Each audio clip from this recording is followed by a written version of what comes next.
Well, hi everybody, and welcome to Moodle Support Theater for Students. This is the Quick Start Student Guide to Moodle 2.3. We have a couple of new features we want to make you aware of. They are drag and drop, the mobile view for when you're using your mobile devices, and an outline view that can show up on your screen. So let's get right to that.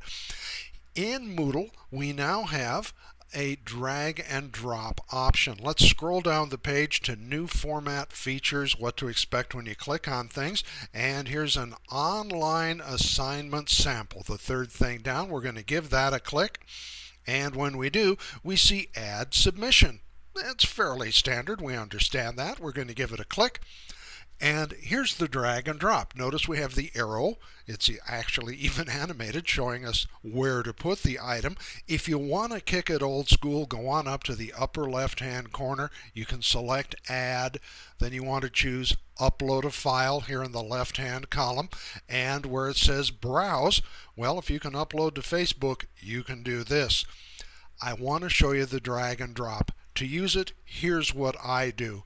I go to the upper right-hand corner and reduce the size of my viewing box. And here on my desktop, I've placed an item that I wish to upload. I click it, I drag it over, I place it in the box, I release it, wait a few seconds. There's the file. Come to the bottom, choose Save Changes, and you've uploaded a file. It's just that simple. I'm going to come up to the top, go back to Student Guide using my breadcrumbs, go back to the main page, and then go up to the upper right-hand corner and maximize my screen. Notice as we scroll up and down, we have a fairly long list of items. We have the topics, such as what to expect when you click on new things, and then a number of items. Some classes can get really, really long. So there's a new feature in Moodle that your professor may or may not turn on. Let's go to our first screenshot.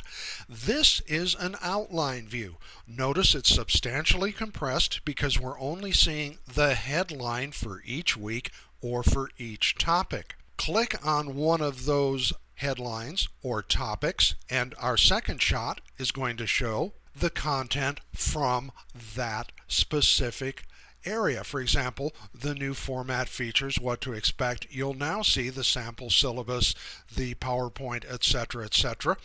And if you look at the bottom, we have in the center the option to return to the front page.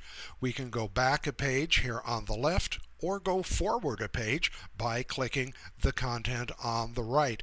This is exceptionally good if you've got a very large class with a lot of activity within each week. It's easier to read, it's easier to view. Now let's go and take a look at this illustration. This shows you what you're going to see if you log in using a mobile device such as an iPhone, an iPad, a Droid, whatever you got. This is a default icon that is going to pop up, a default theme I guess would be a better term. So if you're using a mobile device, expect to see this image when you log in. The nice thing is you don't have to use an app, buy an app actually. You can log in to the website using your HSU username and password, and you will be able to get to your Moodle content. Okay, let's come back to the real Moodle page. We're on the main page of the student guide, and let's look just briefly around the page. Here at the top we have Moodle instances, Moodle requests, Moodle support, and some other links. Check those out. That is new. Also, the navigation box here in the left-hand column, it can get very, very large depending on how many activities you're involved in.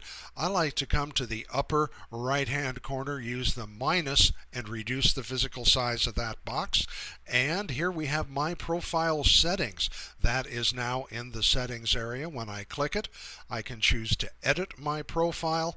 And in editing my profile, we scroll down, and by golly, there's another drag and drop on your image. Now we are asking people to avoid bringing in these giant images, 25,000 by 36,000 megapixels. You don't need it, folks. You want about 150 by 100 pixel image and 150 maybe 200 dots per inch. It's going to look great. You're going to look super, but you don't want to put in too large a photo. It'll actually look muddy. Let's scroll down a little bit. Notice you have some optional things you can put in, like phone number and address. We always urge people not to put too much personal information in these main pages. Finally, let's go back to the main page. Let's click on Student Guide in the breadcrumbs at the top. We've got a few other things to talk about. We'll do that in our next video. Between now and then, if you got questions, stop into Library 315, and we're here Monday through Friday, 8 to 5. Thank you.